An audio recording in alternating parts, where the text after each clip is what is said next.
ಕೃಷಿ ಇಲಾಖೆ Vijayapura, cello foundation Bengaluru, ಫಲಂದು ರೈತ ಉತ್ಪಾದಕ ಕಂಪನಿ ಮುತ್ತಗಿ, ಗೋಪಾಲಕ ರೈತ ಉತ್ಪಾದಕ ಕಂಪನಿ ಗೋಳ್ಸಂಗಿ ಇವರ ಸಂಯುಕ್ತ ಆಶ್ರಯದಲ್ಲಿ ವಿಜಯಪುರ ಜಿಲ್ಲೆಯ ಎಲ್ಲಾ ರೈತ ಉತ್ಪಾದಕ ಕಂಪನಿಗಳ ಒಂದು ದಿನದ ತರಬೇತಿ ಕಾರ್ಯಾಗಾರವನ್ನು ಹಮ್ಮಿಕೊಳ್ಳಲಾಗಿದ್ದು, ಎಲ್ಲ ರೈತ ಉತ್ಪಾದಕ ಕಂಪನಿಗಳ ಆಡಳಿತ ಮಂಡಳಿ ಮತ್ತು ಸದಸ್ಯರು ವಿಜಯಪುರ ಜಿಲ್ಲೆ ಮುತ್ತಗಿಯಲ್ಲಿ ಕೃಷಿ ಇಲಾಖೆ ವಿಜಯಪುರ ಜಿಲ್ಲಾ ಜಂಟಿ ಕೃಷಿ ನಿರ್ದೇಶಕರಾದ ಡಾ ರಾಜಶೇಖರ್ ವಿಲಿಯಂ ಮಾಸ್ ಅವರು ಕಾರ್ಯಕ್ರಮವನ್ನು ಉದ್ಘಾಟಿಸಿ ರೈತರನ್ನ ಉದ್ದೇಶಿಸಿ ಮಾತನಾಡಿದರು. ಒಂದು ಮಾಡಲ್ ಏನೇ ಬಂದ್ರು ಯಾರು ನೀವು ಹೋಗಿ ರಿಕ್ವೆಸ್ಟ್ ಮಾಡ ಹೋಗಲ್ರಿ, ಹೋಗಲ್ಲ, ಬಹಳಷ್ಟು ಹೋಗಂಗಿಲ್ಲ. ನೀರೆಷ್ಟು ಹಿಡಿಸ್ತದ ಅದ್ರಾಗ. ಈ ಬರಗಾಲ ನೋಡಿದ್ರಲ್ಲ ಯಾವ ರೀತಿ ಈ ವರ್ಷ ಹೆಂಗಿತ್ತು ಬರಗಾಲ. ಇದೇ ಇನ್ನೇ ಕಂಟಿನ್ಯೂ ಆಯ್ತು, ನಮ್ಮ ಆಲ್ಮಟ್ಟಿಗೆ ನೀರು ಬಂದೈತೆ ಅಂತ ನಮ್ದು ಪುಣ್ಯ ಐತೆ. ಇಲ್ಲ ಅಂದ್ರೆ ನಾವೇನು ಮಾಡ್ಬೇಕಾಯ್ತು.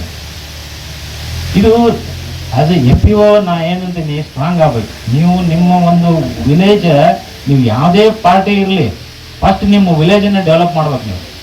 ನೀವು ರೈತರೆಲ್ಲ ಒಂದು ಮೂಮೆಂಟ್ ಥರ ಬರ್ಬೇಕು. ಅವರೆಲ್ಲ ನಾವು ಹೇಳಿ ಹಾಕ್ಬೇಕಲ್ರಿ. ಏನ್ ಗುಡ್ಡದ ದೊಡ್ಡದೈತ್ರಿ, ಅದೇನಾಗ್ತದ್ರಿ ಏನಾಗ್ತದ ಅರ್ಥಕ್ಕಾಗಲ್ಲ. ಪ್ರಯತ್ನ ಮಾಡ್ಬೇಕಲ್ಲ ನಾವು.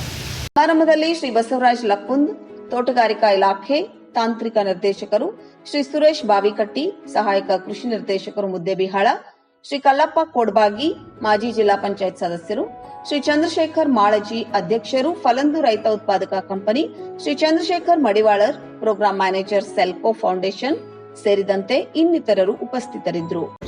ಸರ್, ಅದು ಸ್ವಲ್ಪ ಹಾಕಿ ಇದೆಲ್ಲ ಮಾಡಬೇಕು ಸರ್. ಆಗಿಂದಾಗಲಿ ಈ ತರ ಬರಲ್ಲ, ಸ್ವಲ್ಪ ಪ್ರೊಸೆಸ್ ಇದೆ ಸರ್. ಸ್ಪೆಷಲಿ ಅದೇನು ನಮಗೆ ಇದು ಬರ್ತದ ಸರ್, ಕೊಬ್ಬರಿ ಅಂದ್ರೆ ಪೌಡರ್ ಸರ್, ಎಲ್ಲದಕ್ಕೂ ಹೌದು ಸರ್.